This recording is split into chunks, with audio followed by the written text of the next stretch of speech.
Oke, terkait IPO Goto ya, Gojek dan Tokopedia ini, memang orang sudah pasti akan membanding-bandingkannya dengan IPO Bukalapak beberapa bulan yang lalu, di mana seperti yang kita ketahui dari harga IPO-nya ketika itu yaitu Rp850 per lembar saham. Saat ini ketika video ini dibuat, harganya sudah turun sangat drastis, sangat signifikan. Terakhir sudah tinggal Rp276 per lembar saham. Jadi kalau ada orang ketika itu beli IPO Bukalapak pada harga 850, ya sekarang dia mengalami kerugian, dan kerugiannya tidak kecil karena penurunannya luar biasa dari 850 sampai 276. Nah, saya sendiri ketika itu termasuk melalui Kompas juga, waktu itu Kompas TV. Jadi waktu itu Kompas TV mengundang beberapa narasumber ya, termasuk dari bursa juga, dan saya adalah satu-satunya narasumber yang ketika itu menyarankan kepada investor untuk tidak membeli Bukalapak, tidak membeli saham Bukalapak ketika itu. Dan ternyata betul, sahamnya kemudian turun signifikan sehingga jangankan untung, justru orang rugi ya kalau ada orang beli IPO-nya ketika itu. Nah, lalu ke masalah Goto ya. Goto ini kalau dari dilihat harga sahamnya kelihatannya memang lebih murah daripada Bukalapak waktu itu. Bukalapak itu Rp850 per lembar saham. Goto itu sekitar Rp300. Terendahnya 300 berapa, tertingginya 300 berapa. Jadi Rp300 saja per lembar sahamnya. Namun dari sisi market cap perusahaannya, waktu IPO Bukalapak itu sekitar nilai seluruh sahamnya ya di Bursa Efek berdasarkan harga IPO-nya ketika itu yaitu Rp850, dikali jumlah saham beredar yaitu sekitar 100 miliar lembar sekian, maka Bukalapak ketika itu Rp88 triliun market cap-nya. Sedangkan untuk Goto ini kalau dikali jumlah saham beredar yang sangat banyak ya, lebih dari 1 triliun lembar, maka market cap-nya itu mencapai lebih dari 400 triliun rupiah.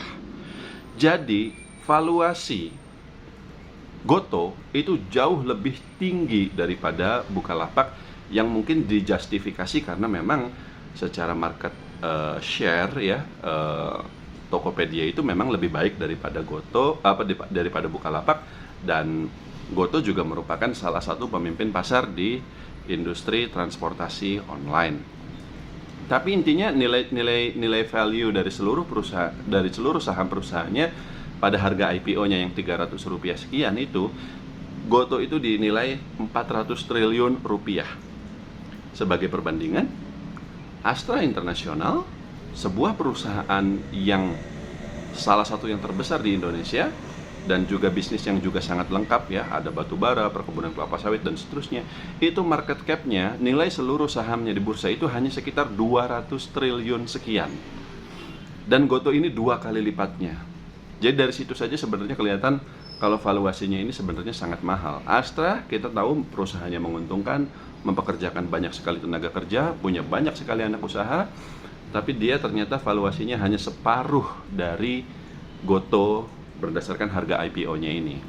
Nah, jadi kalau pada waktu IPO Bukalapak beberapa waktu lalu saya menyarankan kepada investor untuk tidak membeli sahamnya, ya sebenarnya untuk Goto ini juga saya menyarankan hal yang sama. Memang ada sedikit perbedaan selain bahwa itu tadi ya, Tokopedia itu lebih besar pangsa pasarnya dibanding Bukalapak. Jadi memang dia lebih baik, meskipun sebenarnya secara laporan keuangan sama-sama masih rugi. Tapi kita bisa berargumentasi bahwa dari sisi penguasaan pasar e-commerce Tokopedia lebih baik. Tapi di sisi lain valuasinya seperti tadi saya katakan, Bukalapak hanya 88 triliun pada IPO-nya. Goto ini mencapai 400 triliun rupiah. Jadi 5 kali lipatnya lebih besar gitu loh. Harganya 5 kali lipat lebih tinggi. Dan yang juga membedakan adalah belajar dari pengalaman Bukalapak yang memang harga sahamnya kemudian anjlok luar biasa. Karena memang ya balik lagi karena perusahaannya sebenarnya masih merugi.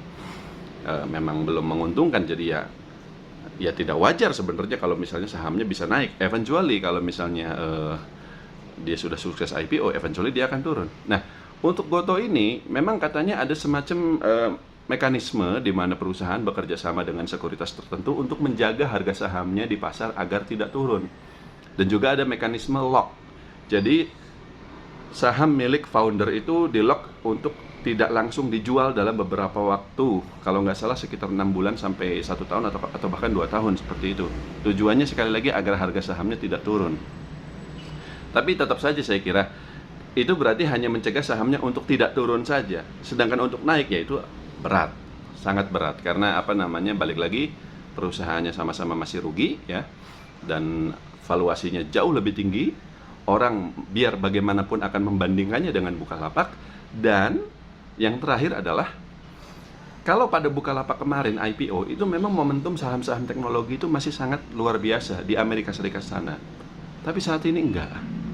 Amazon, Alibaba, Facebook, Netflix, semua saham-saham teknologi di Nasdaq di Amerika Serikat sana itu sudah turun semua. Terakhir saya lihat Amazon itu tinggal $2.600 per saham ya. Dari posisi tertingginya $3.600 per saham. Jadi momentumnya juga sudah lewat sebenarnya. Tapi saya tidak tahu apakah IPO-nya tetap akan sukses ya. Jadi dari perusahaan tetap dapat target dana 18 triliun itu atau tidak, dan apakah memang betul sahamnya akan sukses dijaga untuk tidak turun seperti itu. Tapi rekomendasi saya kepada calon investor Goto, lebih baik kita wait and see saja dulu lah. Kita lihat saja dulu, karena ya balik lagi ya, kita sudah lihat Bukalapak itu contoh yang sangat nyata, sahamnya turun. Tidak ada jaminan bahwa Goto ini tidak bernasib sama, karena sekali lagi secara fundamental mereka kurang lebih sama saja, sama-sama masih merugi. Mungkin di masa yang akan datang akan untung, kita tidak tahu, tapi untuk saat ini perusahaan masih merugi. Jadi ya, saya belum merekomendasikan sahamnya. Seperti itu. Terima kasih.